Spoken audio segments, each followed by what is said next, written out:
Hey guys, welcome. This is Kit of Burn 1 on the Shadowverse Evolved channel.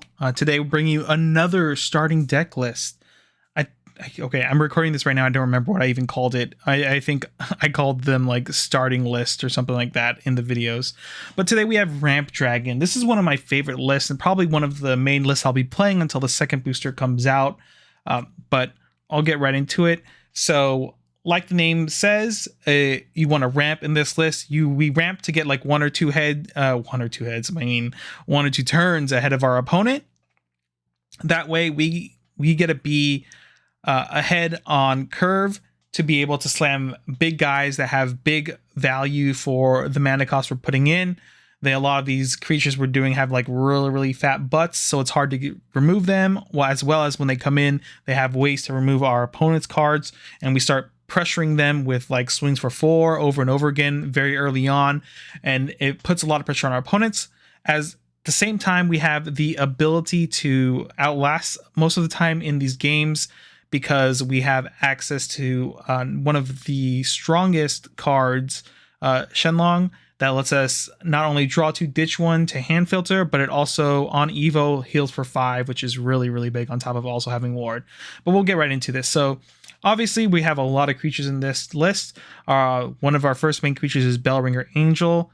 Everyone who's ever played Shadowverse knows this card. I feel like it's like kind of iconic generally, but it's a 0/2 with ward, and then it does have last word. When it goes sent to the graveyard, you draw a card, which is really big for us, and also has Evo for 2. The Evo target we play as a 1/of. It's mostly in here to slow down aggressive game plans early on. It's when this does Evo, you deal 2 damage to a follower, and then it still has last word, draw a card. So we're using Bellringer Angel to slow down against aggro players. Aggro players are very annoying for us, but as long as we can kind of like curve them for a little bit, like 1 or 2 turns, like slow them down, we usually can eventually get into a position where we cannot lose the game against aggro at all. So Bellringer Angel, one of those very big followers that helps us get to our later turns that we want to get to. Next, we play a 2 or 3 of Shape-Shifting Mage here. This has the effect that it's a 2/2 for 2, has an evolve, but it also has fanfare if overflow is active for us. So if we're on energy or player points 7 or more, this gains +3/+3. So most of the time, this is a 2-drop that's a 5/5. But another big reason we play this card is that it's Evo. We play as a 2/of, has direct attack and Bane. Direct attack lets us attack followers that are standing, and Bane is basically death touch in this game. So if we deal damage to it, the character also just disappears, essentially just gets into the graveyard, it dies. So this is a really good card for us to clear ways for our more of our mid-range characters or followers that come in swinging for 4s and 5s and things like that, to get rid of those big creatures. As well as, like, for example, if our opponent has a follower we need to get rid of as soon as possible before they make any setups, but it's not in the act state or the rested state, or the tapped state. This lets us just go for that follower without like having to like waste a spell or something on them. And obviously we want to have more followers on the board because we just want to pressure really hard with very good valued followers. So Shape-Shifting Mage, very powerful for this deck. Next, this is one of the cards here. I can't say this name. Ayala, I believe, Dragon Knight. This is one of the big linchpins to this deck, along with another spell card we'll be looking at later. This is a 3-cost 3/2 that has direct attack and last word. The big thing on here is the last word part. Whenever this gets into the graveyard, we increase our max player points by 1. So this is one of the cards that lets us like essentially accelerate a turn on our opponent. So this is, if you are looking to open up this card or the spell card we'll be talking about later, and by like turn 3 every game, if you're able to do that and have this effect go off, you are already in a winning position from that point. You just got to hope that you don't draw bricks and like draw a bunch of like 7 drops for the rest of the game. But usually by that point, gaining this, you should be in a good position because you started already ramping towards your big guys. And if you get 2 of these off, you're just even in a better position. Next, we play a 3 of Dragon Warrior. This card is a 3/3 for 3, but the main reason we play it is that its Evo form becomes a 4/4, but what is really good about it is when it does Evo, you can choose an enemy follower and deal 3 damage to it. So it's kind of like a 2-for-1 essentially here, except, we do have to spend one of our Evo that turn to Evo this. But at least the Evo cost is only 1, so a lot of times you're playing this on turn 4 to get rid of things in your way to attack directly to your opponent or slow down the aggro matchup. So this can 2-for-1 very easily against the aggro. And usually getting this out and slowing the game down against aggro is more important than ramping immediately. So this card is very strong all the time. Next, we play a 3 of Zenitra. I hope I said that correctly. This card is very, very good because it gives you a lot of value, especially once Overflow is active for you. So this has Fanfare, put a dragon into your EX area, and a dragon is a 4 play point 5/5 dragon traded character. And then this has an activate ability where you can pay 2 play points and rest this card or act this card and choose a dragon in your EX area and put it into the field. It gains rush, so it can start attacking other followers immediately. So you gain a lot of value off of this because and then it has, if Overflow is active for you, you recover 2 play points. So essentially, instead of paying 5 total for this on turn, you can just pay 3, do the effect, gain 2 play points back, and you essentially by resting this and paying 3, you've gotten a 5/5 dragon on the board. So you get to build your board up a little bit, which is really, really good. And not only that, but if you get more dragons in there, you can use its effect again to pull dragons out. Otherwise, this is just also a very annoying creature your opponent has to deal with because it's still a 3/2. 3 power is still really big, enough to like kill a lot of things in this game, as well as still deal a good amount of damage. Dark Dragoon Forte, a lot of people's favorite card. This is one of the key pieces to end games with. You got to always be counting how close you can get your opponent to one-shot them in one turn in this deck, because you have a lot of reach with some of the big storm cards in this deck. So Dark Dragoon Forte is one of them. So generally it's a 4-cost 5/1 with Storm, which is very, very good. So once you cleared the way with your other creatures, you can drop this and start swinging face for 5 immediately.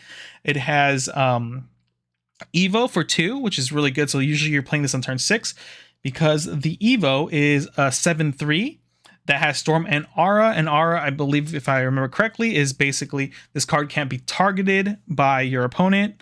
I'm not sure if you can target it too. I forget because, I'm still somewhat new to the physical card game. So you'd have to double check. But I believe Aura just makes it so your opponent can't target it.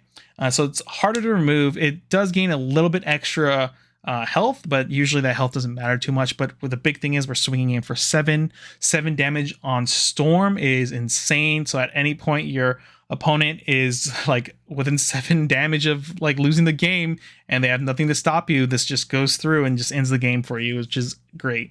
So like a lot of spells can't get removed this unless it doesn't target, which is really good. So it makes it awkward for a lot of your opponents to like deal with very well. Next here, we play 3 of Dragon Guard. It's a 4/5 with Ward. Once again, we're trying to slow down the game a bit.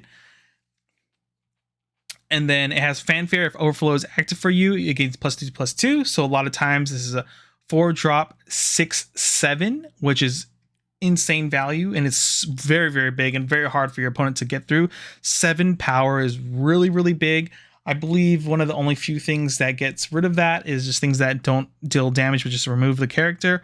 Or I believe, if I remember, it's not Lucifer, but it's big enough that Lucifer can't just outright attack the card and remove it unless Lucifer does Evo. But I wish I could remember more properly right now. But the 7 health is very big in this game.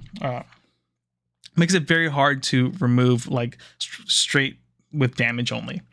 Next, this card, if you're not familiar, in the Japanese version of the game, this card got limited to 1. I forgot what the name is for like the restriction list, but I think it's like called the Hall of Fame. I think that's what it's called. Don't quote me on that without double checking. But this card's insane. It's a 4/5 for 5, which at first doesn't sound good, but then you read the card's ability. It has Ward, which is amazing, and Fanfare, which is draw 2, discard 1. This is one of the few ways you can kind of hand filter and like find the pieces you need to just end the game. But the big thing about this card is it has evolve for 2. The evil form is what is insane. Is once you got the draw 2, ditch 1, and then if you need health, you evo this for 2, and this gives you your leader 5 health, so you get a heal for 5, which is huge. There's not a lot of cards early on that just like give you life very easily, and this is one of the big ones. So dropping a Shenlong versus aggro is just like game over for them. They've lost the game at that point, because not only is this a big body they have to like get through, but it also just healed you for 5, which is an insane amount. I think if Shenlong didn't exist, this deck wouldn't be as good as it is, but because it does exist, it does like make it so that you can live long enough all the time and be in a safe range to not immediately die to storm damage, essentially, from out of hand. So this just makes it so that this closes out all the aggro matchups for you, essentially.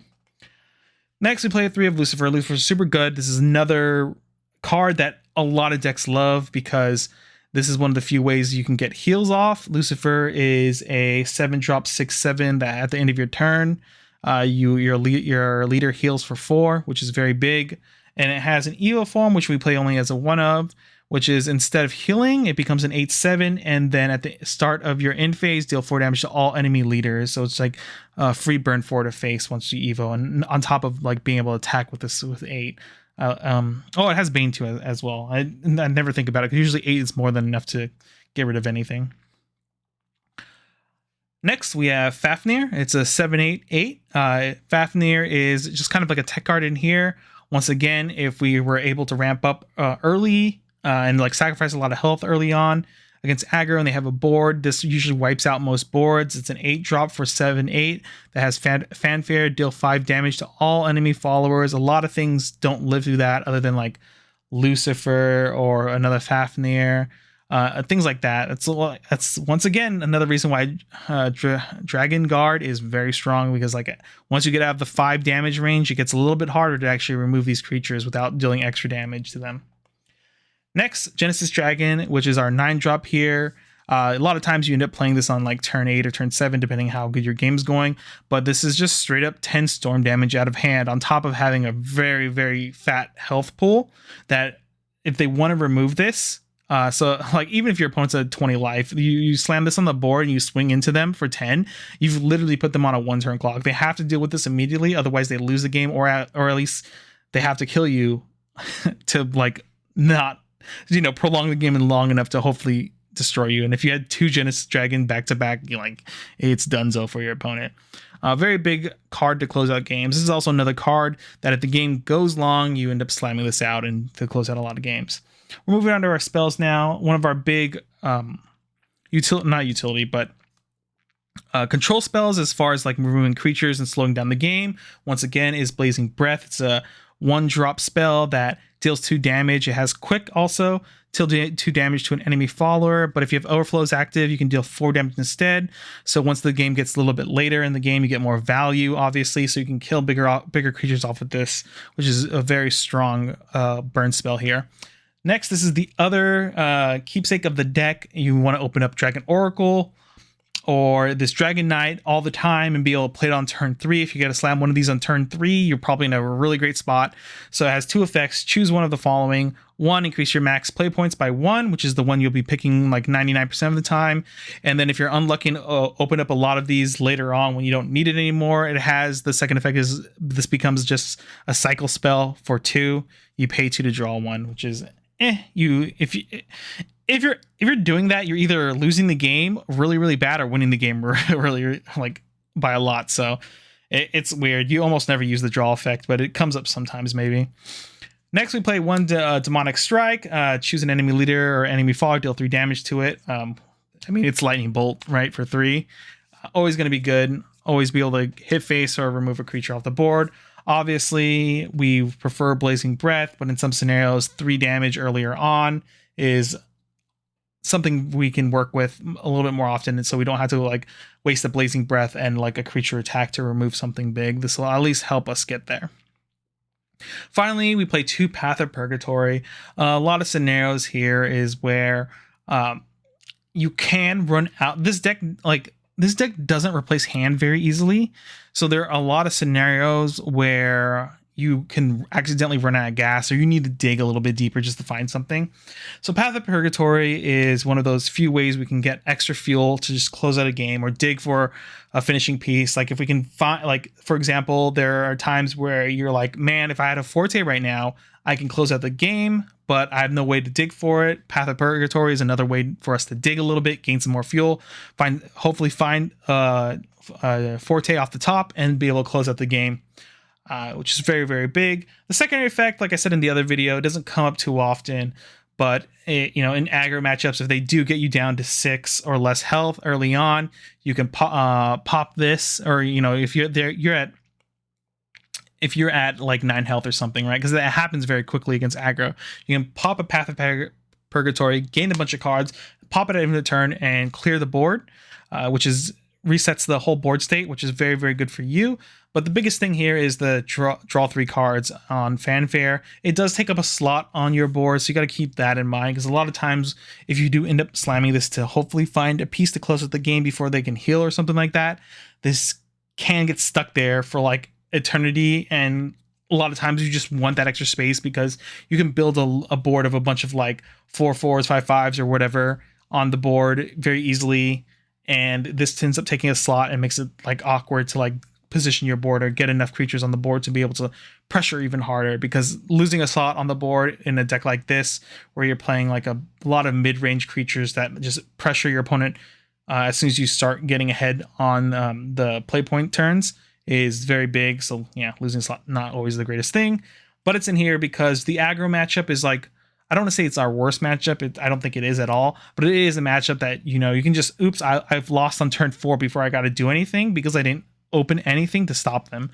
At least in this case, you have a few things in the deck now that does slow down the aggro matchup, which is like a little bit scary.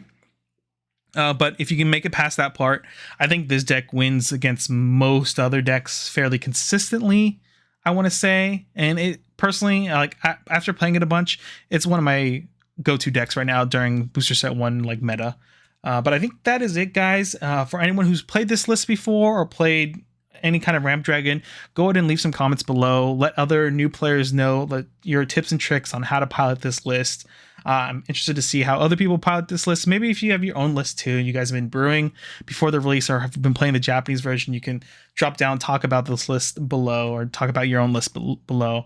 Love to see that stuff. And once again, thank you everyone for actually following, subscribing, leaving comments and stuff like that. We've been growing very quickly, which has been insane because the game still isn't out yet, and we're super thankful for that. I know Dean wasn't here this time because he was busy, so I figured I'd get this recorded so I can get this out as soon as possible for you guys. So I hope you guys enjoyed it. Other than that, see you guys in the next video. Later.